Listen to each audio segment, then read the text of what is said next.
సత్యసాయి జిల్లా రామగిరిలోని Bharat gold mine limited లో కంపెనీలో చోరీ జరిగినట్టుగా తెలుస్తోంది. 2001లో గోల్డ్ మైన్ మూతపడింది. అప్పట్లో ఇనుప యంత్రాలు, ముడి సరుకును తుక్కు వేలంలో కంపెనీ అమ్మేసింది.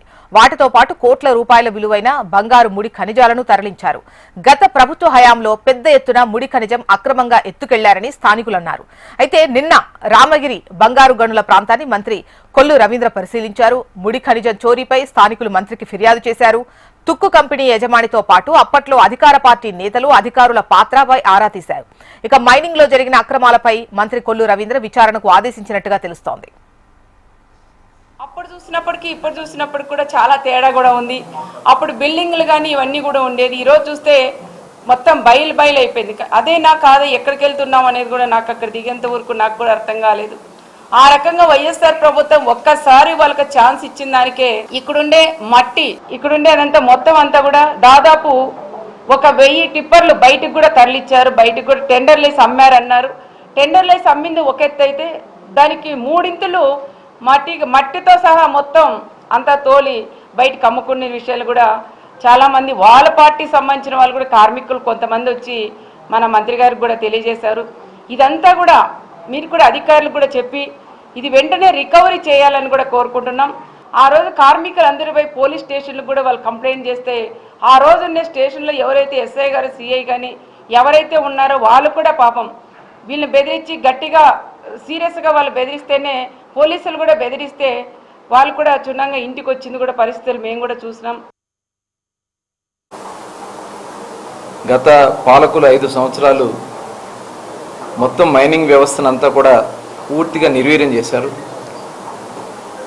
ప్రధానంగా ఆ రోజు స్వార్థ ప్రయోజనాల కోసం మైన్స్ని ఆక్రమించుకోవడం, క్వారీలన్నీ కూడా వాళ్ళ సొంత అనుయాయులతో స్వాధీనం చేసుకోవడం, దోచుకునే కార్యక్రమానికి శ్రీకారం చుట్టడం జరిగింది. కనీసం కొత్తవి అన్వేషణ చేయలేదు. ఉన్న వాటిని కూడా నిలబెట్టుకోకుండా పూర్తిగా దోపిడీ చేసినటువంటి పరిస్థితి మనం చూసాం.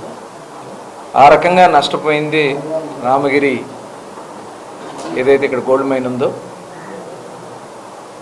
భారత్ గోల్డ్ మైన్ లిమిటెడ్ సంస్థ వాళ్ళ లీజ్ పీరియడ్లో అయిపోయిన తర్వాత దాన్ని ఆపుదల చేయడం జరిగింది. మొత్తం ఇనుమంతా ఎత్తుకొని పోయినారు, టెండర్ వేసుకొని. ఇనుముతో పాటు కోర్సు కూడా ఎత్తుకుపోయినారు. కోర్సు, సైనాడు ఇక్కడ ఉంది, అది ఇదంతా ఎత్తుకొని పోయినారు. అదంతా డంపు ఎక్కడ చేసినా తెలుసు, వాటి వరకు తెలుసు.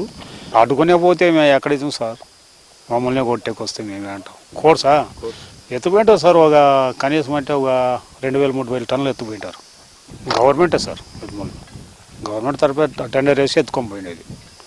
మేము అడ్డుకున్నా కూడా సాధ్యం కాలే. మొన్నకు టెండర్ వేసి ఇనముకే వాళ్ళు టెండర్ వేసింది. మళ్ళీ దాంతోపాటు అక్కడ గవర్నమెంట్లో చేసుకొని కోర్సు కూడా తోలుకున్నారు.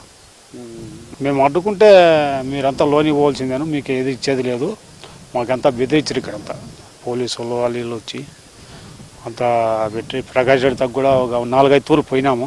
అయినా కూడా ఏం న్యాయం జరగలేదు సార్. అప్పుడు వాళ్ళకేం టెండర్లో లేదు సార్, అది లేదు కాబట్టి ఆయన 350 టిప్పర్లు తోలుకొని పోయినాడు. అది కానీ కేజీఎఫ్ నుండి గేట్ పాస్ వస్తేనే నేను అలౌ చేసిన, గేట్ పాస్ లేని అలౌ చేయను. నా దగ్గర ప్రూఫ్తో ఉండి చేసినాను. మళ్ళీ ఇక్కడ వచ్చేసి రాయి కూడా ఆయనే అమ్మేశాడు. ఓ ట్రిప్ వచ్చి 2700కు, అవి కూడా 300 టిప్పర్లు అమ్ముకున్నాడు. వాళ్ళు ట్రాక్టర్లు. కట్లు వచ్చేసి ఒక 10 ఈచర్లు అమ్ముకున్నాడు, కట్లు కూడా.